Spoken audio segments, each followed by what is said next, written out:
sempat hadir dalam kegiatan seminar kecil yang saya laksanakan sehubungan dengan tugas dari modul yang saya kerjakan di program guru penggerak. Jadi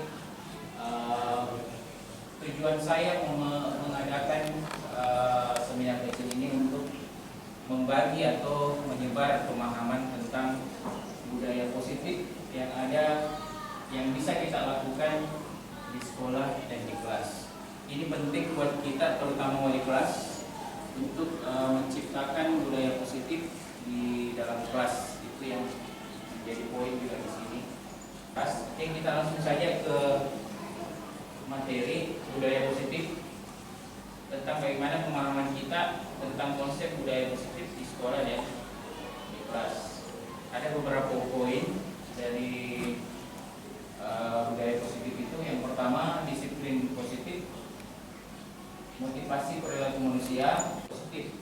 Disiplin positif adalah sikap kita, terutama guru dengan siswa. Yang kita tahu, disiplin itu adalah keyakinan kita bagaimana caranya memahami atau mendalami suatu sikap agar kita bisa bersikap positif di sekolah maupun di kelas. Itu secara umum dapat menularkan ke siswa kita. Kemudian nilai-nilai kebajikan menurut profil pelajar Pancasila. Jadi inilah nilai-nilai yang akan kita capai dalam menemukan karakter siswa kita. Yang pertama itu beriman, bertakwa kepada Tuhan Yang Maha Esa dan berakhlak mulia. Kemudian kedua, kita ingin siswa kita itu mandiri. Kemudian yang ketiga, kita ingin siswa bernalar kritis, artinya berpikir kritis, jangan selalu mengandalkan temannya. Kemudian kebinekaan global, bergotong royong dan kreatif. Ini ada pada poin-poin P5 ya, yang kita laksanakan di Sebelum Merdeka. Manusia berperilaku dilatar belakangi oleh 3 motivasi. Yang pertama, untuk menghindari ketidaknyamanan, dan yang ketiga, untuk menjadi orang yang mereka inginkan dan menghargai diri sendiri dengan nilai-nilai yang mereka percaya. Identitas yang gagal, kadang kita langsung mendukung, karena di budaya positif ini sebenarnya tidak ada, kita hilangkan kata mendukung. Yang ada itu memberikan konsekuensi atau restitusi. Ini contohnya identitas yang gagal, sesuatu yang menyakitkan harus terjadi. Artinya kalau kita memberikan hukuman kepada anak-anak, mungkin yang dia alami itu sakit hati, tidak nyaman, mungkin ada perasaan dendam kepada kita. Tapi di identitas, di disiplin positif ini, kita memberikan dulu konsekuensinya. Artinya ada peraturan dulu yang kita harus sepakati. Konsekuensinya itu biasa terjadi karena sesuatu harus terjadi.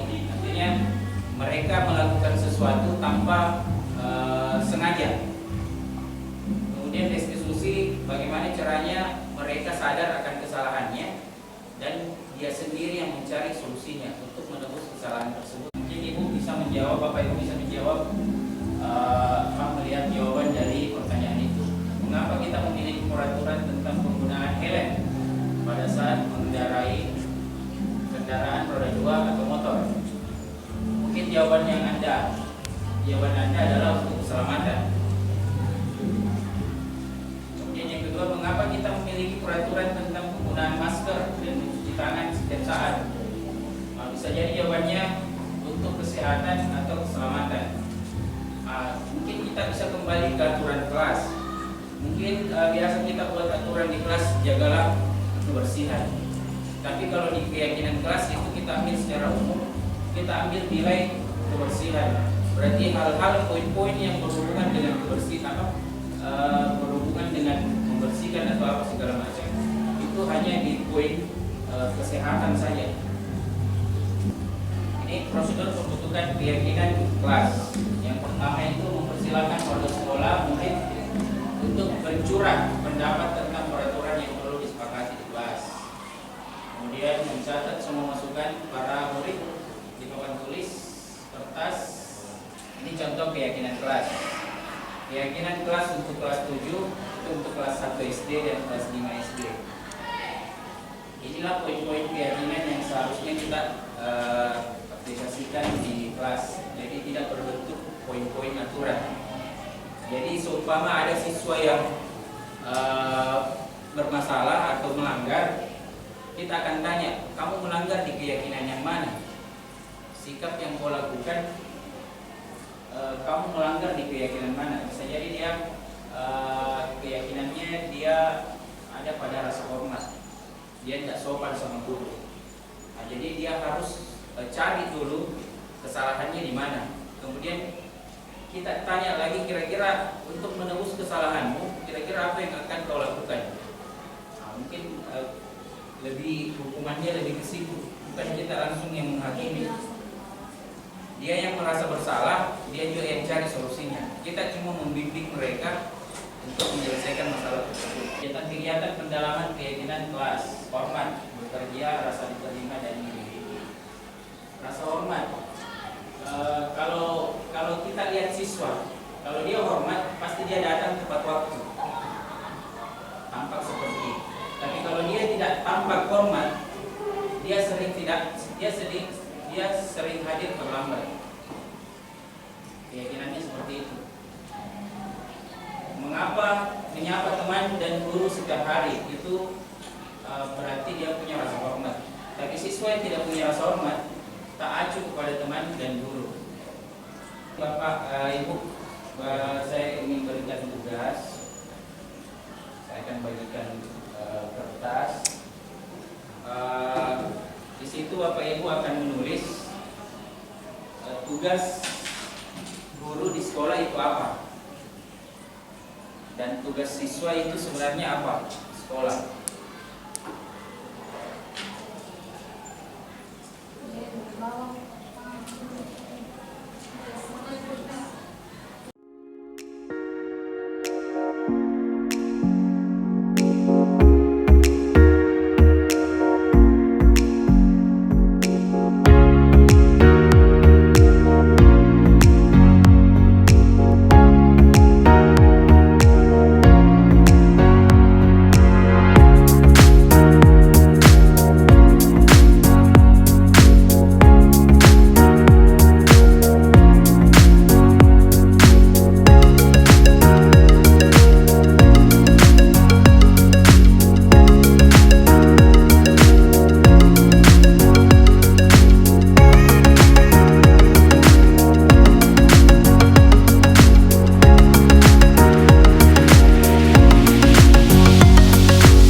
Ini contoh jawaban yang diberikan menurut survei.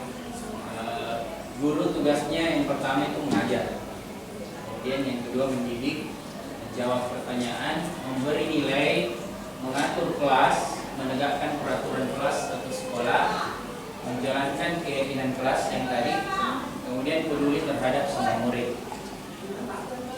Guru tugasnya bukan menyakiti atau disakiti, kemudian memaksa kamu untuk belajar. Guru tugasnya bukan merapikan barang-barang murid. Guru tugasnya bukan menyiapkan makanan atau barang-barang tulis dan lain-lain. Begitu. Posisi kontrol guru. Yang pertama ini yang sering kita lakukan, hukum. Kadang siswa langsung kita hukum tanpa memikirkan dulu alasannya kenapa dia berbuat seperti itu dan lain-lain. Ini kita tanpa memikirkan semua itu kita langsung menghukum. Ini yang sering terjadi pada posisi kita sebagai guru. Kemudian yang kedua, ini yang sering kita lakukan juga, membuat merasa bersalah. Kita buat siswa kita merasa bersalah supaya dia tahu kesalahannya di mana. Ya, ini yang sering kita buat. Ya.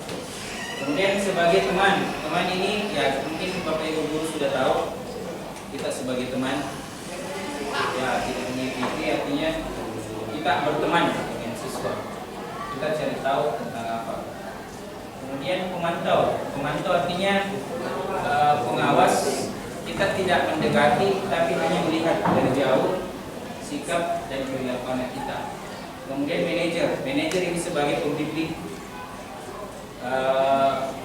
Sama halnya tugasnya guru BK sebagai manajer, penuntun. Seorang penghukum bisa menggunakan hukuman fisik maupun verbal. Orang-orang yang menjalankan posisi penghukum senantiasa mengatakan bahwa sekolah memerlukan sistem atau alat yang dapat digunakan oleh murid lebih dalam lagi. Penghukum biasa ciri-cirinya bernada suara tinggi, bahasa tubuhnya matanya melotot, kemudian jari menunjuk-nunjuk menghakimi, ya, hakimi. Ya. Membuat rasa bersalah. Pada posisi ini biasanya guru akan bersuara lebih lembut. Membuat rasa bersalah akan menggunakan keheningan yang membuat orang lain merasa tidak nyaman, bersalah atau rendah diri. Biasanya guru membuat kita tidak enak kalau kita sebagai siswa. Membuat merasa bersalah ciri-cirinya nada suara melas, halus, sedih, bahasa tubuh merapat pada anak dan lesu. Ya, tidak bisa. Malah dia yang meninggal. Ya. Sebagai teman, pada posisi teman tidak akan menyakiti murid, namun akan tetap berupaya mengontrol murid melalui persuasi. Posisi teman pada guru bisa negatif atau positif. Positif di sini berupa hubungan baik yang terjalin antara guru dan murid. Ciri-cirinya nada suara ramah, akrab, bercanda, kemudian bahasa tubuhnya mata, senyum pada murid. Itu yang ciri-ciri sebagai teman. Mungkin yang kita sering lakukan ini sebagai teman. Kalau yang mencampur langsung jadi penghukum. Ini jadi pemantau. Pemantau berarti mengawasi. Kita tidak melakukan apa-apa, kita cuma memantau sikapnya. Kemudian manajer. Manajer itu posisi di mana guru berbuat sesuatu bersama dengan murid, mempersilahkan murid mempertanggungjawabkan perilakunya. Nah, ini yang lebih dominan di grup penggerak ini. Kita dituntut menjadi manajer karena hampir lengkap semua tugasnya di situ. Mengarahkan, kemudian memberikan solusi kepada siswa, tinggal dia yang menjalankan. Itu materi segitiga restitusi. Mungkin ada yang di-share di Bapak waktu di grup itu, sistem segitiga restitusi. Inilah teknik cara mengatasi siswa yang bermasalah. Di sini ada langkah, ada 3 langkah dan semua akan melakukan hal yang terbaik yang bisa kita lakukan. Kadang biasa kita hakimi seorang anak, kita panggil, kita tanya, kenapa kau berbuat salah nak?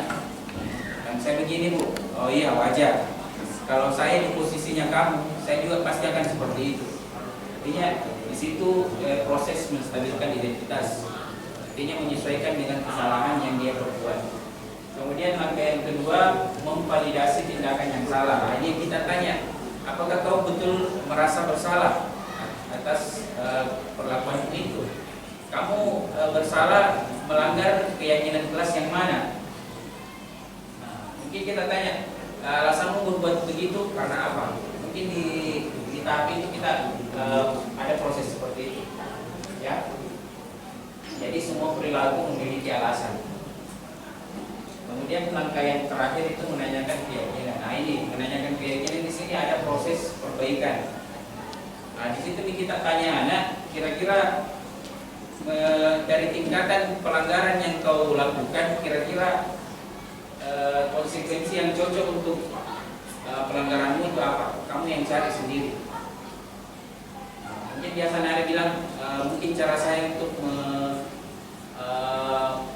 menebus kesalahan saya itu dengan meminta maaf kepada korban.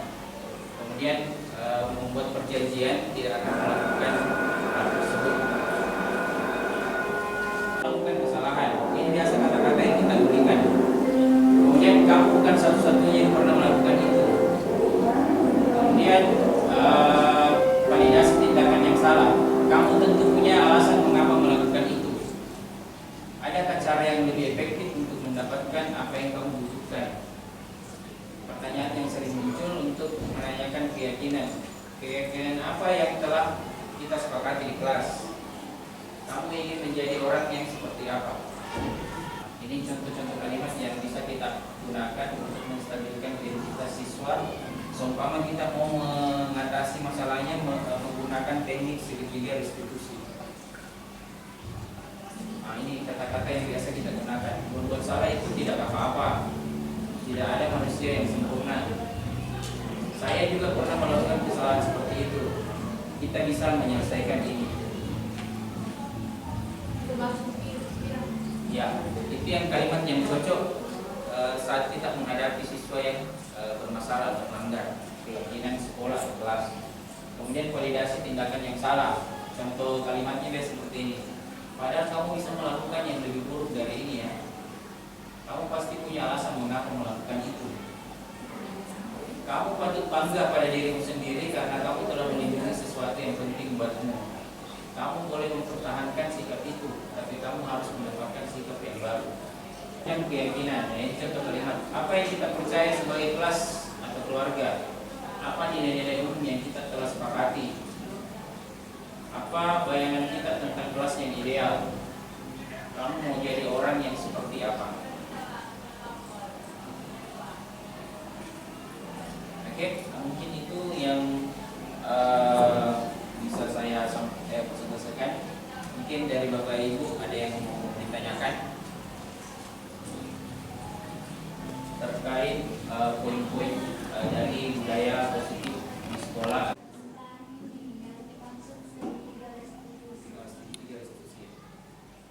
Apa yang ditanyakan tentang segitiga restitusi?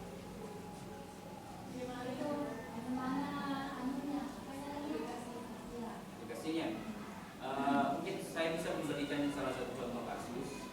Anggaplah ada siswa yang terlambat datang ke sekolah, kemudian didapati oleh guru piket, guru BK lah istilahnya. Untuk ya langkah yang pertama dari segitiga restitusi, yang pertama menstabilkan identitas. Kita tanya dulu, kamu terlambat kenapa? Kamu merasa bersalah tidak dengan terlambat? Seperti itu contohnya. Setelah itu kita pindah ke validasi tindakan yang salah. Nah, kalau kau merasa salah, kira-kira keyakinan apa yang kau langgar di sekolah? Aturan apa yang kau langgar? Keyakinan apa? Mungkin dia akan menyebut saya melanggar nilai kedisiplinan. Saya melanggar nilai keyakinan kedisiplinan. Kemudian kita tanya nih, alasanmu terlambat kenapa? Apa yang menyebabkan kamu terlambat? Setelah itu baru kita menanyakan keyakinannya. keyakinanmu ini, kamu akan lakukan ini lagi tidak setelah ini? Kira-kira konsekuensi apa yang kamu bisa berikan kepada ibu untuk menebus kesalahan kamu? Nah, biasa dikasih itu penawaran, kau bisa tidak membersihkan kelas? Nah, kita minta persetujuannya. Ya, saya setuju Bu. Saya terima konsekuensi itu sebagai sebagai hukuman atau konsekuensi atas kesalahan saya yang saya perbuat atau karena saya terlambat tadi. Mungkin seperti itu contoh penanganannya. Jadi biasa kadang kita langsung menghukum saja, langsung kita arahkan dia, terlambat kok, begini, kau langsung membersihkan saya perempuan sampah, tanpa menanyakan dulu ya mengapa dia terlambat apa segala macam. Kadang kita perlu memberikan kebijakan setelah mereka memberikan alasan. Bisa jadi alasannya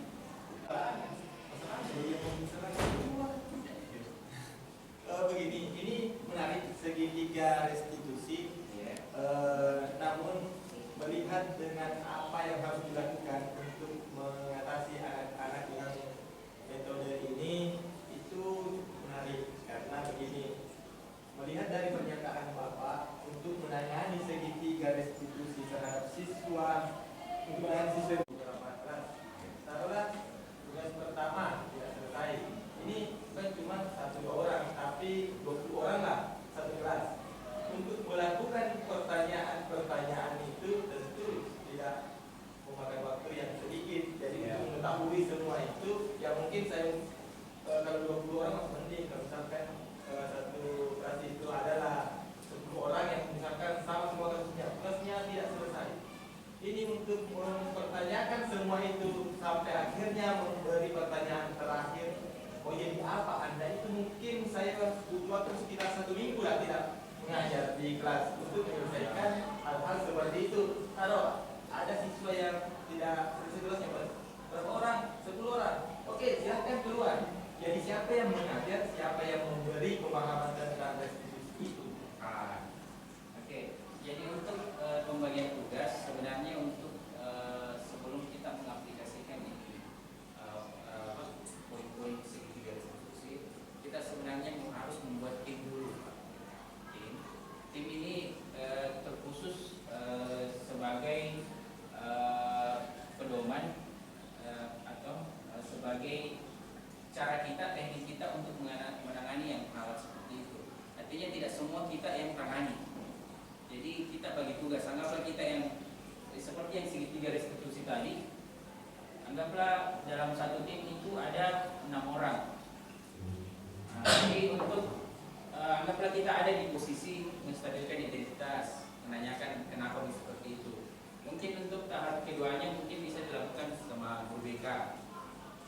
Nah, kemudian ya, keyakinannya itu mungkin yang lebih, kita pasti bisa memilih di anggota tim yang bisa mengatasi masalah itu. Jadi tidak semua tugas segitiga restitusi ini dilakukan oleh satu orang, karena itu pasti sangat membutuhkan waktu yang sangat lama.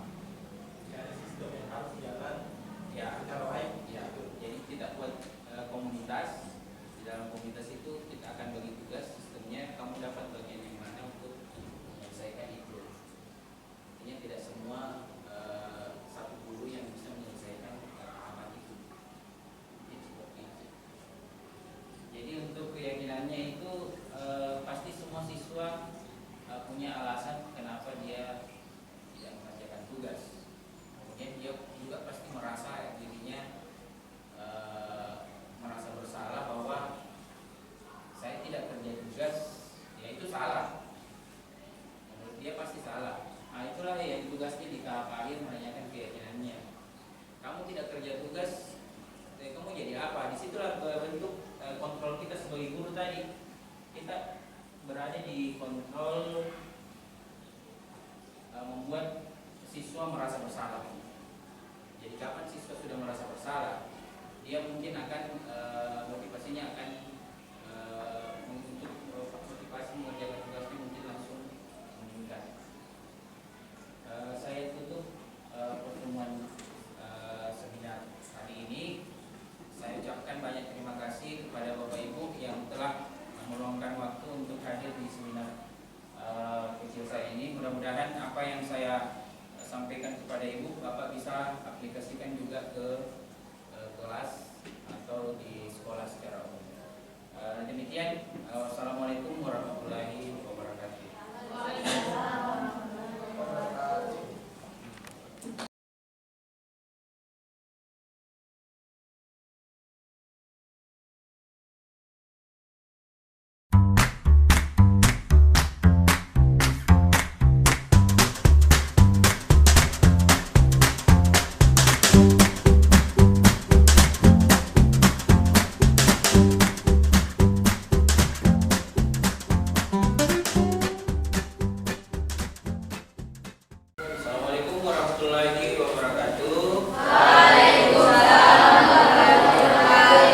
Jadi hari ini kita akan membuat keyakinan kelas.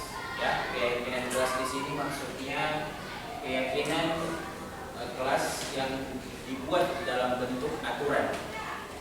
Aturan yang wajib kita lakukan dan yang menjadi larangan untuk kita lakukan. Jadi sebentar ya, setiap siswa akan memberikan atau mengutarakan satu keyakinan yang menurut kalian itu wajib dilakukan dan menjadi larangan untuk dilakukan. Jadi 2 poin sebentar yang akan kalian tulis. Jadi sebentar Bapak akan simpulkan sambil berdiskusi dengan kalian. Kita akan kumpulkan, akan menjadi 1 poin keyakinan yang menjadi pegangan kalian selama kalian sekolah di sekolah kita ini. Jadi setiap aturan atau contoh ya pelanggaran yang kalian lakukan itu kalian harus tahu kalian melanggar di poin apa. Kemudian cara mengatasi itu kalian yang cari solusinya sendiri. Jadi setiap masalah yang kalian lakukan itu kalian harus pecahkan sendiri. Oke, Bapak jelaskan dulu sedikit. Yang namanya keyakinan itu adalah bagaimana kalian menyadari bahwa diri kalian itu tidak sempurna. Ya, kalian kadang berbuat salah dan kalian tidak tahu kalian kena poin di mana kalau kalian tidak bersalah, kalau kalian bersalah. Nah, itulah yang kita harus tegaskan di sini. Jadi untuk membuat anggaplah kalian ingin melakukan sesuatu, kalian pikir dulu. Kira-kira kalau saya lakukan ini melanggar tidak dengan keyakinan kelas yang telah kita sepakati. Nah, jadi di sini kita sepakat bahwa keyakinan ini harus kalian pegang terus. Kemudian Bapak juga sebagai guru, inilah keyakinan Bapak terhadap atau bersikap sama kalian. Bapak juga punya aturan. Artinya kalian bisa menulis di situ hal-hal yang menyinggung juga Bapak kalau ada.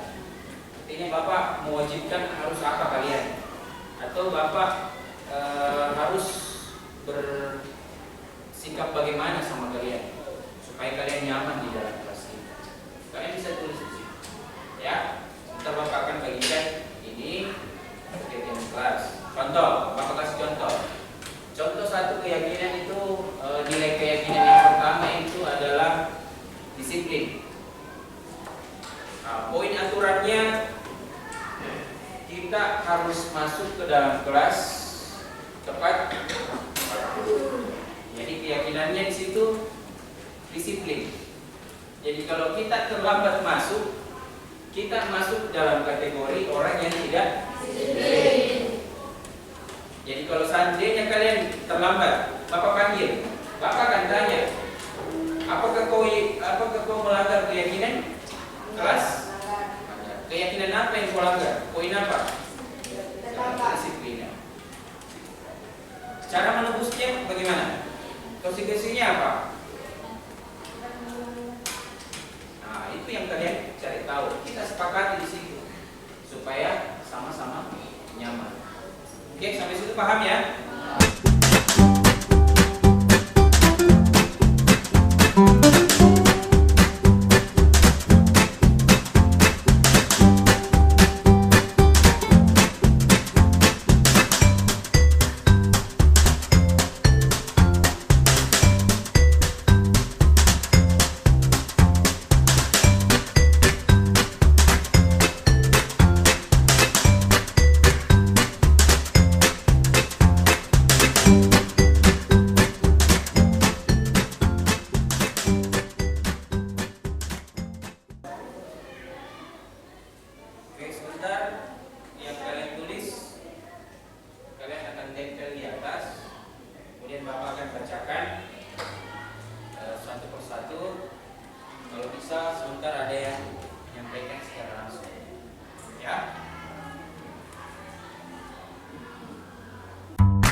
Oke, inilah jawaban pernyataan dari kalian tentang keyakinan kelas 8C.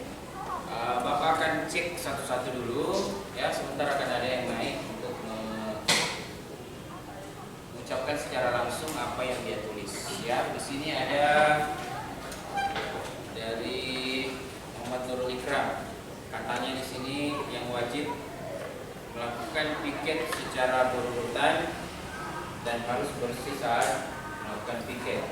Berarti keyakinan, nilai keyakinan di sini adalah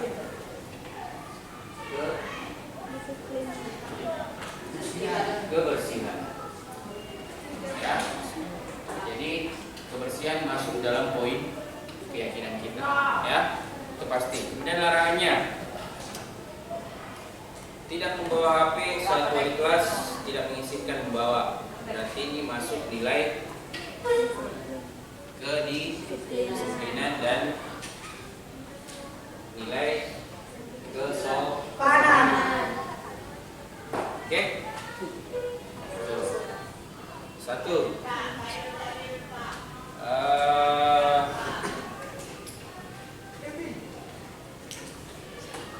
Ini sama tadi ya.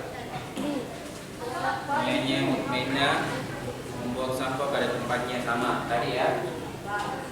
Poinnya adalah kebersihan. Tidak membuang sampah di dalam laci. Sampai bisa membuang sampah dalam laci. Ya. Kalau ada yang melanggar biasanya apa? Apa biasa? Bentuk pertanggungjawabannya. Membersihkan semua laci temannya. Ya, membersihkan kelas secara keseluruhan.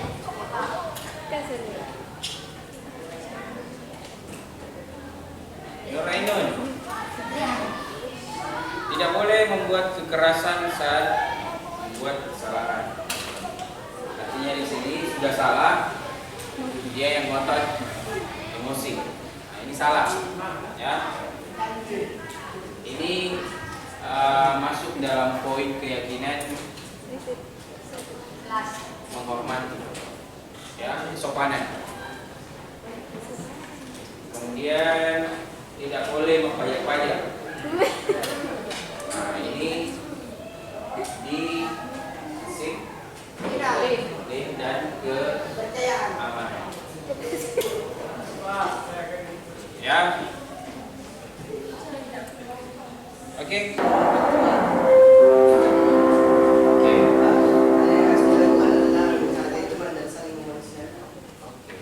Tepuk tangan dulu.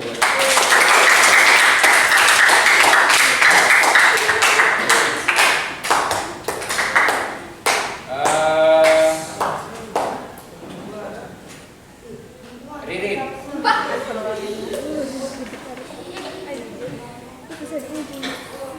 Oke.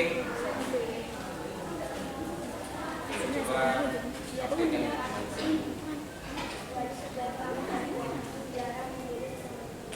datang tepat waktu dan berarti nilai keyakinannya kedisiplinan dan menghargai atau menghormati. Oke, tepuk tangan dulu buat kita. Oke, itulah tadi hasil pernyataan kalian. Jadi nanti Bapak akan menyusun, ya, poin-poin yang akan kita jadikan aturan di kelas, ya. Dan itu harus disepakati oleh Bapak dengan kalian. Kita akan rangkum per poin, ya. Oke. Poin keyakinan yang pertama tadi adalah datang tepat waktu.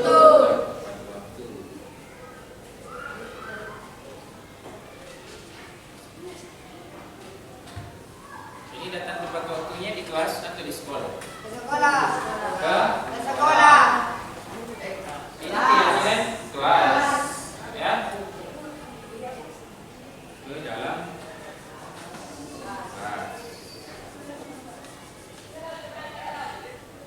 Kedua, siapa yang tulis kebersihan tadi? Ica, oke. Berarti poinnya adalah menjaga kebersihan kelas. Poin keyakinan yang pertama tadi adalah datang tepat waktu.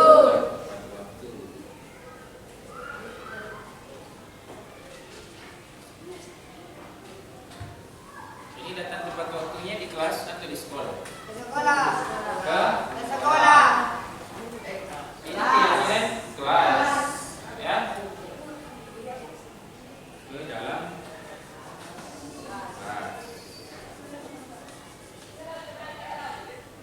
Kedua, siapa yang tulis kebersihan tadi? Ica, oke. Berarti poinnya adalah menjaga kebersihan kelas.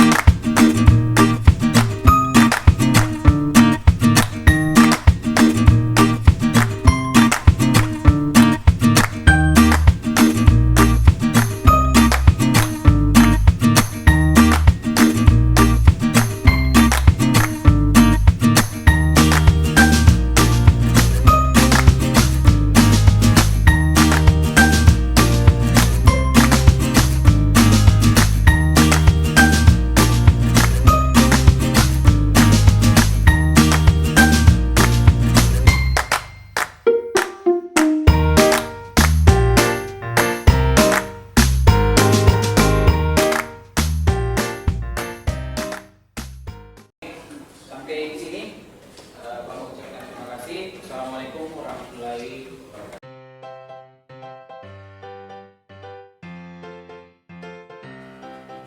Assalamualaikum warahmatullahi wabarakatuh. Perkenalkan, nama saya Muhammad Emil Kersa Ismail dari kelas 8C. Perasaan saya sangat senang setelah membuat keyakinan kelas. Bukan tanpa alasan, melainkan keyakinan kelas ini membuat saya semakin disiplin dan bertanggung jawab, sehingga meningkatkan semangat dalam belajar. Semoga kami menjadi anak yang bertanggung jawab dan disiplin ke depannya. Terima kasih.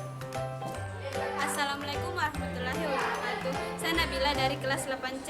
Perasaan saya setelah berdiskusi tentang keyakinan kelas bersama wali kelas dan teman-teman saya pribadi merasa nyaman dan senang. Semoga dengan adanya keyakinan kelas ini akan semakin bertanggung jawab dan disiplin. Assalamualaikum warahmatullahi wabarakatuh. Bismillahirrahmanirrahim. Assalamualaikum warahmatullahi wabarakatuh. Perkenalkan, nama saya Muhammad Alif Putra dari kelas 8C. Setelah saya sepakat dengan wali kelas membuat keyakinan kelas ini, perasaan saya sangat senang dan nyaman karena adanya keyakinan kelas ini. Pastinya sikap kita akan selalu disiplin dan tidak adanya kata membuli lagi di dalam kelas. Sekian dan terima kasih. Assalamualaikum warahmatullahi wabarakatuh. Perkenalkan, nama saya Salsa dan Sain dari kelas 8C. Perasaan saya sangat senang setelah mendiskusikan tentang keyakinan bersama Pak Guru. Dengan cara ini kami harap kelas kami menjadi kelas disiplin oleh guru-guru lain dan memiliki tanggung jawab bersama.